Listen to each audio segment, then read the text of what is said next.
অঙ্কিতকে নির্দোষ প্রমাণ করে বাড়িতে নিয়ে গেল কতভাবে। বন্ধুরা, বিস্তারিত জানতে ভিডিওতে লাইক করে দেখতে থাকুন। কথা সিরিয়ালের আজকের এপিসোডে আমরা দেখতে পাবো যে সিমরান যেটা বলেছিল যে অঙ্কিতে সিমরানকে বিয়ের প্রতিশ্রুতি দিয়ে বিয়ে করেনি, এটা যে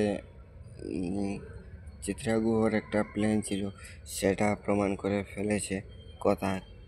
কিন্তু সবাইকে বলেনি সেই কথাগুলো, কারণ কথা যদি সবাইকে এখন বলতে যায় তখন বাড়িতে আরেকটা সিন ক্রিয়েট হবে। তার জন্য কথা বলে এখন কাউকে বলা যাবে না কিছু।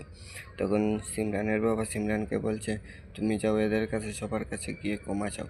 তখন সিমরান সেখানে যায়, গিয়ে ক্ষমা নিয়েছে, সেখান থেকে বেরিয়ে যায়। বাড়ানোর সময় সেখানে দেখতে পাই যে অনেকগুলো মিডিয়া সেখানে দাঁড়িয়ে আছে।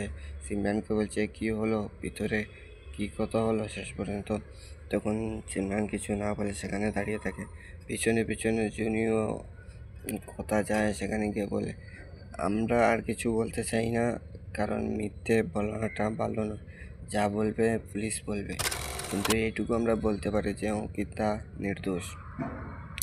তারপর এদিকে আমরা দেখতে পাই যে চিত্রা গুহ বাড়িতে বলে আমি জানি যেটা হবে ভালোই হবে, সিমরান ভালোই খেলবে। তখন সেখানে হঠাৎ দেখতে পাই যে অঙ্কিত আর অন্যা আসছে। অঙ্কিত আর অন্যাকে এসে দেখে কান্নার সুরে গিয়ে অঙ্কিতকে বলে আমি জানি তোর কিছু হবে না, তোর মা আছে তোর পাশে।